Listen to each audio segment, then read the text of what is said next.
Welcome to Whiskey's the Journey. My name is Peter Fasciano. Today is Monday. I have an in-depth whiskey review for you. Today on the table, we are looking at the Old Fitzgerald Bottled in Bond 7-year-old. Just like always, we're going to pour it, nose it, taste it, talk about it a little bit, and then I'm going to add some water to it. And if you stick around until the very end, I'm going to give this thing a score. And if you stick around until the very end, I'm also going to spin my wheel for my August giveaway winners. Winners, plural, so I'm going to select 2 winners. So if you're interested in that, stick around until the very end. All right, so let's see what we got here. We got a bottled in bond product, so that means it's 100 proof and it's at least 4 years of age, but stated on the label, it's 7 years of age. This is coming out of Heaven Hill, but it's their Heaven Hill Wheated Bourbon Mash Bill, and this is a Kentucky Straight This is a Kentucky Straight Bourbon Whiskey. And because it's a wheated bourbon, they're using their wheated mash bill, and it is a 68% corn, 20% wheat, and 12% malted barley. I actually wrote down the mash bill for this one, and I'm going to be getting into this one a little bit later. And that's the Heaven Hill 7-year non-wheated bourbon. So that's their regular bourbon that's got rye in the mash bill. Well, we'll get to that a little bit later. This is a 700 milliliter bottle, and I paid $59? Yeah, I paid $59.99. It is, on the neck tag, says that it's the Spring 2018 distillation. And I do believe they will be doing 2 distillations per year. And if you don't see these on the shelves, I think be patient because they're supposed to be eventually shelf stable, but we'll see what happens. All right, I think I covered everything for that. So let's get it on the nose, tell you what I think of it. Right up front, it's very toffee forward, pretty sweet, and it has a pretty nice spice to it. The spice levels are pretty heavy on the black pepper side of things. I had this a few times, and each time I had it, it got more and more spicy as I sipped. There's also a really good cola note, like a Dr. Pepper. I'm a little bit confused on the red fruit note. I don't know if it's cherry or strawberry or a combination of the two, but there is a red fruit note coming through on the nose as well. So it is sweet, and that sweet is the red berry sweetness along with the vanilla and the cola notes. A good amount of spice, pepper, black pepper, and I don't think I'm getting a whole lot of oak or age to it, but on the nose, it smells absolutely fantastic. So let's go ahead and get it on the palate, tell you what I think there. Yeah, just like remember, to me, this is spice forward, followed by some sweetness. I do have an effervescence feeling, almost like a pop rocky carbonation feeling all the way across the tongue. It does get a little bit bitter and oaky mid-palate, which is not bad.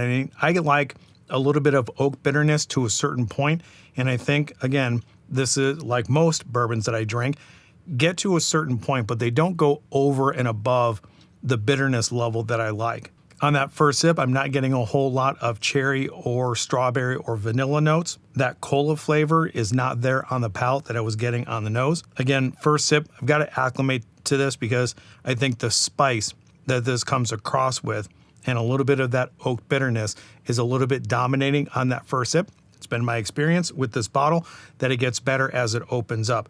I think the level of spiciness drops and then that sweetness starts to shine through maybe after 10-15 minutes. As I'm sitting here talking, it is settling in rather nice on the finish.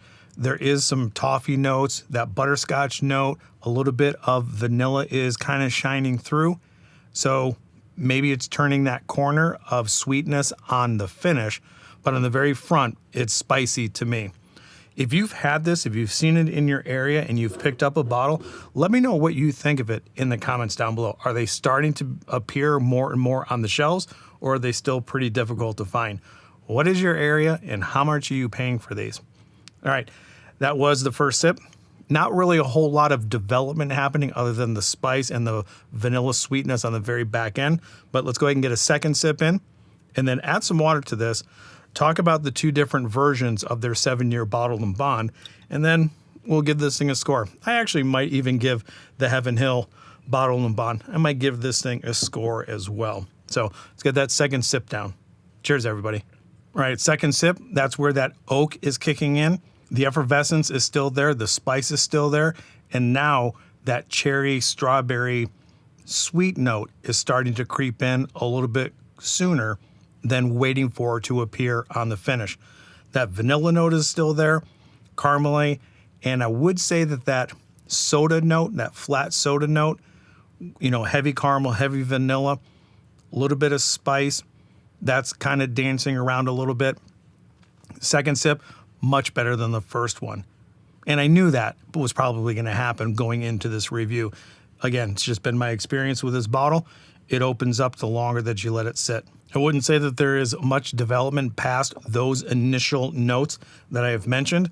So let me go ahead and add some water in here. I'm also going to, while I'm at it, I'm going to pour the Heaven Hill Bottled and Bond. This is their non-wheated mash bill of, what is this one? 78% corn, 10% rye, but the same amount of malted barley, which is 12% malted barley. So let me get some water and then talk a little bit about some of the things that I've noticed on the label. And if I'm wrong with my information, please let me know, because I never claim to be an expert. And a lot of you out there are much more, I guess, educated in the whiskey world than I am. But something caught my eye as I was looking at this label, and I was also watching some other reviews. They brought up that there are two DSP numbers on the label. DSP Kentucky 1 or DSP KY 1 and DSP KY 31. Doing a little bit of research, watching Jason over at the Mash and Drum, he had mentioned this on his video as well. There are two distilleries at play, the Bernheim Distillery and the Heaven Hill Distillery. I really wasn't sure that they actually had two distilleries. Apparently the Bernheim Distillery is the older one, and that's in Louisville. And then the Heaven Hill Distillery is the DSP KY 31, and that's in Bardstown. I had no idea that that was even there. So my question to people that are watching, if this is a bottled and bond and they are putting both of these DSP numbers or the DSP indications on the label, does that mean that something in here is coming from both distilleries? Or because it's bottled and bond, it has to come out of either one or the other, not both? I'm not positive about that, but I'm leaning a little bit more towards, if this is a wheated bourbon, that might be coming out of the Bernheim Distillery. And if this is just the normal non-wheated mash bill, is this coming out of the Heaven Hill Distillery? I need help on that, so please do me a favor, leave some comments in the comments below and educate me on that, because on both bottles, these DSP numbers are here on them. So, and they're both designated bottled and bond. So is this coming out of Bernheim, and is this one coming out of Heaven Hill? Please let me know in the comments down below. All right, the water that I put in here, I'm hoping that it'll bring out a little bit more sweetness to it. I know this is spicy for me and my palate, but I'm looking for a little bit more sweetness that I believe this one has. And as this one being a wheater, I thought wheated bourbons were going to be a little bit sweeter than normal. But it just hasn't been the case with this, or it hasn't been my experience with this. So I'm hoping maybe the water will bring out a little bit more vanilla, maybe a little bit more cherry, a little bit more strawberry. All right, so on the nose, there is definitely a distinct difference on the nose. There is much more sweetness coming through. There is now definitely a cherry and a pronounced cola note. The caramel, the vanilla, it has sweeter characteristics on the nose with the water that was not there without. So let me go ahead and get this thing on the palate and then jump to the Heaven Hill. So first sip with the water. All those sweet notes that were coming through on the nose are definitely not coming through on the palate. The water with this made it even more spice forward. I think all of the cherry, strawberry, vanilla, cola notes are lost with the water, and this just became more and more spice forward. The oak is still there. There is a good amount of bitterness that doesn't go up over the top, but I think it loses a little bit of the nuance. Not that this was very nuanced to begin with. I think it's just a pretty good, I think it's a pretty solid pour, and I don't think there's really much development with it. To me, it doesn't act well with the water. Going forward, I would have this neat on the rocks, but there needs to be something that is going to lessen the amount of spice and something that's going to lift up a little bit of the sweetness. Maybe that means it's, you know, for cocktails, and cocktails to me sometimes are fairly sweet, and maybe this would be good in a cocktail. If you've had this bottle and you've used it maybe for an old fashioned, let me know how it goes. Yeah, these are completely different, and I would imagine they would be because of the mash bill. Higher corn content, a little bit of the rye that's in here is bringing out a little bit more of what I think is a traditional bourbon note. Vanilla, brown sugar, and caramel, and vanilla, brown sugar, and caramel. That is definitely up front. I don't get the cola notes or a raspberry, cherry, red berry note from here. This is just straight up classic brown sugar, caramel, and vanilla.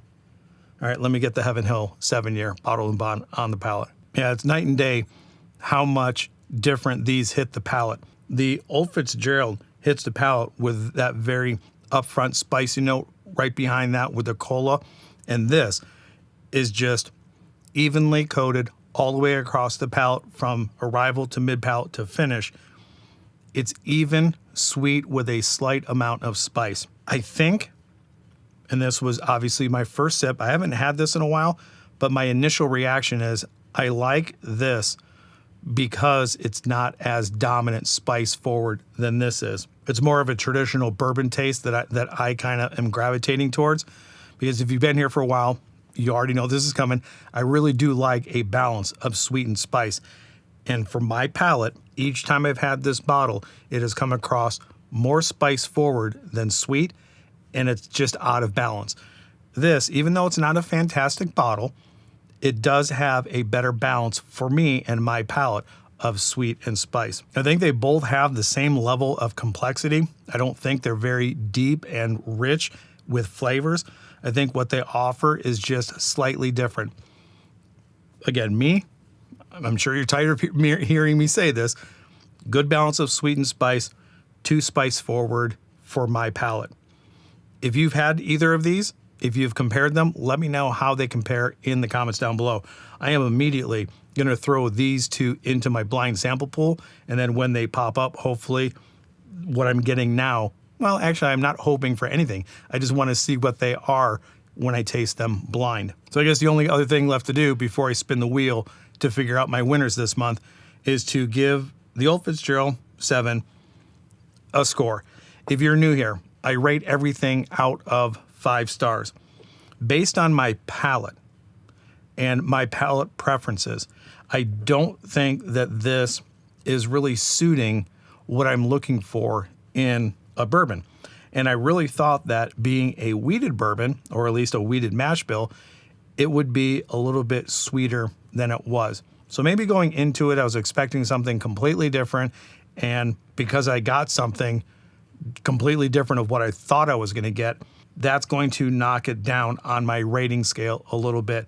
Also, not very available, $59 compared to $46 or $48. I think I would lean more towards reaching for the Heaven Hill 7 rather than the Old Fitzgerald 7. And because of that and how spicy it is and how, I guess, not balanced it is based on my palate, I'm going to give this a 3. It's a solid bourbon. I don't think it's anything worth, paying extra for. If you are hunting for this bottle, please be patient. By all accounts, this is supposed to be eventually a shelf-stable product. I wouldn't be paying anything more than retail for this. And with its sister product or brother product or whatever you want to call it, with the Heaven Hill 7 being on the shelf, I think you have some time. So don't rush out to try to get this and pay secondary for it.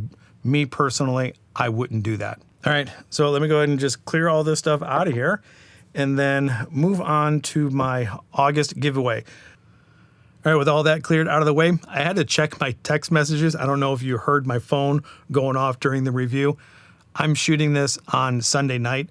Labor Day is today, and we're at a barbecue at my sister's house. I'm just trying to figure out what it is that I was supposed to be bringing. So, August giveaways, winners, if you need to email me, my email is in the description of this video underneath the rules to the giveaway. So, first winner for August is Derek S. Congratulations, Derek. Let's go ahead and spin the wheel a second time and see who the second winner is. Good luck to everybody. And also, since this is September 1st, my September giveaway is going live today as well. All the rules are in the description below. Give them a read through. Winner number 2 is Karen Harris. So, 2 first-time winners. Do me a favor. My email is in the description below. Email me, and I will give you all the details about the individual bottles that I'm willing to send out to you. We'll figure out your taste preferences, and then we'll get a bottle shipped out along with 12 2-ounce samples of anything that I've reviewed in the month of August. And again, if August wasn't a great month, you can go back to a couple of months, and if I still have the bottle, if I still have the whiskey, I'll get those things all squared away and get them shipped out to you. Congratulations to both winners, and I appreciate everybody's continued support. Wherever you are at in your journey, I hope you're enjoying it. Eeks. And I'll talk to everybody later. Bye.